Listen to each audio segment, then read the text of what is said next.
अगर ये 3 बातें आपने अपने जीवन में उतार ली तो आपको करोड़पति बनने से कोई नहीं रोक सकता।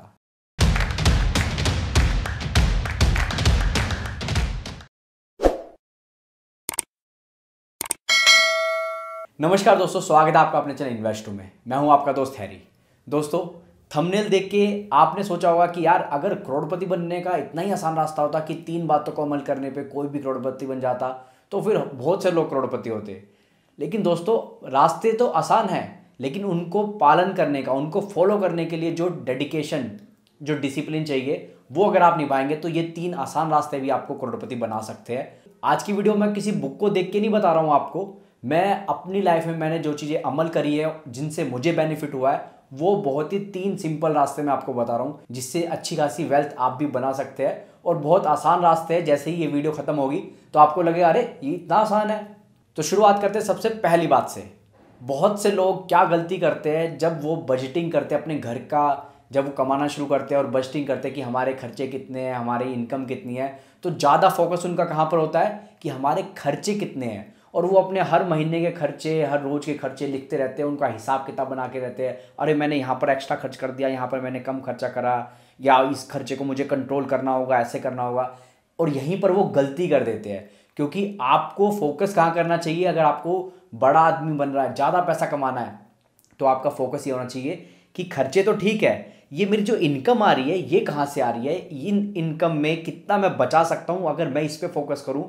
तो मैंने शुरू से क्या किया, मैंने हमेशा इस बात पे फोकस किया कि इनकम कहाँ कहाँ से आ रही है, कितनी इनकम को मैं बचा सकता हूँ। और बफेट साहब भी यही बोलते हैं, अगर आपने उनका पुराना कोट सुना होगा, कि आप हमेशा ये फोकस कीजिए कि जितना मेरे सेविंग करने के बाद जो पैसा बचे उसी को मैं खर्च करूँ।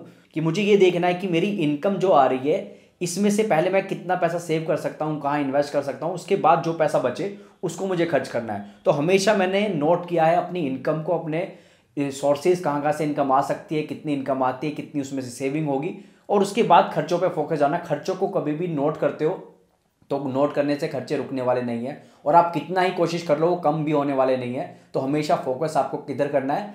अगर आप इनकम और एक्सपेंसेस की बात करो तो इनकम पे फोकस करना है। कोई अगर एक सैलरी, एक जॉब पे है तो उसको एक सैलरी आती है, तो जब उसका फोकस इनकम पे होगा कि यार कैसे मैं अपनी इनकम को बढ़ाऊं, तो कुछ ना कुछ ऐसा करेगा जिससे second source of income, third source of income generate हो।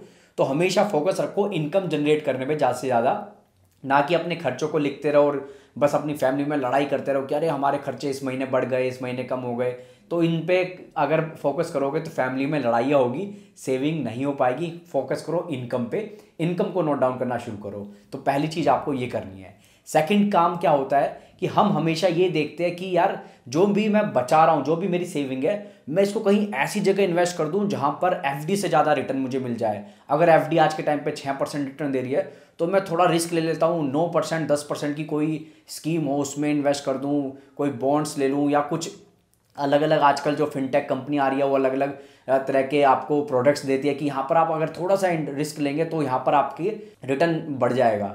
तो मेरा हमेशा फोकस ये रहा है कि क्यों ना मैं अपने प्रिंसिपल अमाउंट को ही बढ़ा दूं ताकि मेरा जो रिटर्न है वो बढ़ जाए। फॉर एग्जांपल, बहुत बेसिक तरीके से मैं आपको समझाता हूँ। आपके पास 1 लाख रुपए है और एफडी का इंटरेस्ट मान लो 7% का है, तो आप क्या करोगे कि यार 1 लाख रुपए को मैं 7% के पे अगर इन्वेस्ट करता हूँ तो मेरे साल में 7,000 रुपये बनते हैं। अब आप कहोगे यार 7% तो बहुत कम है, मैं तो कहीं अपने 1 लाख रुपए को कहीं ऐसी जगह इन्वेस्ट करता हूँ जहाँ 10, 15, 20% तक के रिटर्न बन जाए। तो और फिर आपको थोड़ा थोड़ा रिस्क लेना पड़ेगा, चाहे फिर आप स्टार्ट करें म्यूचुअल फंड से या मार्केट से। लेकिन अगर मैं आपको बोलूँ कि अगर आप इस 1 लाख को ही बढ़ा दो, प्रिंसिपल अमाउंट को 1 लाख से 2 लाख कर दो, और अब इसकी अगर आप एफडी कर दो, जो कि बहुत सेफ, सबसे सेफ तरीका है इन्वेस्ट करने का। अगर आप स्टार्टिंग में इन्वेस्ट कर रहे हैं तो यहाँ से तो बहुत सेफ रिटर्न आपको मिल रहा है। 1 लाख की जगह 2 लाख, 2 लाख पे 7%, 14,000 रुपये बनते हैं, 14,000 रुपीज़ बनते हैं। तो पहले आपने 7,000 रुपीज़ कमाए, लेकिन अब आपके 14,000 हो रहे, क्योंकि आपने प्रिंसिपल अमाउंट को ही बढ़ा दिया। ऐसे ही जब हम मार्केट में इन्वेस्ट करते हैं और हम सोचते हैं कि यार म्यूचुअल फंड के थ्रू कर रहे हो तो 12-15% रिटर्न एक्सपेक्ट करते हो, डायरेक्ट लोग इन्वेस्ट करते हैं और उनकी एक्सपेक्टेशन 15% से ऊपर की रहती है। तो अगर आप अपने प्रिंसिपल अमाउंट को ही बढ़ा दोगे, फॉर एग्जाम्पल आपने मार्केट में इन्वेस्ट करना शुरू किया 10,000 रुपये से, और आपको कोई स्टॉक ऐसा मिला जिसने आपके पैसे को डबल कर दिया, तो 10,000 रुपये के कितने बने? 20,000। लेकिन अगर आपने इन्वेस्ट ही 15 किया होता तो 20,000 नहीं बनते, फिर आपका अगर पैसा डबल होता किसी स्टॉक में तो 30,000 बनते। तो सारा फोकस आप ये रखो, चाहे ऐसा प्रोडक्ट हो जहाँ पर जीरो रिस्क है, ऑलमोस्ट जीरो रिस्क है, जिसको हम एफडी, अगर बैंक में एफडी कराते हो किसी गवर्नमेंट बैंक के साथ तो ऑलमोस्ट रिस्क फ्री है, तो वहाँ की बात हो, या फिर मार्केट जैसी एसेट क्लास की बात हो जहाँ पर रिस्क ज़्यादा रहता है। अगर आप अपना प्रिंसिपल अमाउंट बढ़ाते रहोगे तो रिटर्न आपके ऑटोमेटिकली बढ़ जाएंगे। तो प्रिंसिपल पे फोकस करो, ना कि रेट ऑफ रिटर्न कितना मिलेगा, इंटरेस्ट कितना मिलेगा, या मार्केट में रिटर्न कितना मिलेगा, म्यूचुअल फंड कितना देगा। म्यूचुअल फंड की अगर आपने SIP 5,000 रुपये की करी है और फिर 12% के हिसाब से अगर आप रिटर्न एक्सपेक्ट कर रहे हो, तो क्यों ना मैं 5,000 को अगले साल या अगले 6 महीने में 6,000 कर दूँ, 7,000 कर दूँ, 8,000 कर दूँ, 10,000 की SIP करना शुरू कर दूँ। तो प्रिंसिपल अमाउंट को बढ़ाने की सोचो, रिटर्न तो अपने आप बनता चला जाएगा। जब प्रिंसिपल अमाउंट बढ़ने लगेगा तो रिटर्न आपको बढ़ने से आपका कोई नहीं रोक पाएगा। तो ये है पॉइंट नंबर 2। अब बात करते हैं तीसरे पॉइंट की। तीसरा पॉइंट बहुत अहम हो जाता है, और आप में से कुछ लोग ये बात कर भी रहे होंगे कि हैरी ये वीडियो बना रहा है, तुम क्या करोड़पति बन गए जो ये वीडियो बना रहे हो। तो भाई मैं करोड़पति बना या नहीं बना, मैं तो आपको एक भी रुपया अपना नहीं देने वाला। आपको मैं अपने जो एक्सपीरियंस से चीज़ बता रहा हूँ वो आप अगर समझ गए तो आप भी करोड़पति बन सकते हो, कोई बड़ी बात उसमें नहीं है। यही चीज़ मैं आपको समझाने की कोशिश कर रहा हूँ कि आप, तीसरा पॉइंट आ जाता है कि आप ऐसी चीज़ पे फोकस करो जो आपका पैशन हो। हम ये बात अलग अलग बुक्स में पढ़ते हैं कि अपने पैशन पे काम करो, अपने पैशन पे काम करो, तो ये आइडिया क्लिक होने में टाइम लगता है। एकदम से आपको अपना पैशन नहीं दिख जाएगा कि यार ये मेरा पैशन और मैं इसको काम करना शुरू कर देता हूँ। आप धीरे धीरे अपना हॉबीज़ को देखो, क्या आपकी हॉबीज़ है, और हॉबी से धीरे धीरे पैशन क्रिएट करो, और ऐसा पैशन जो आपका प्रोफेशन बन जाए।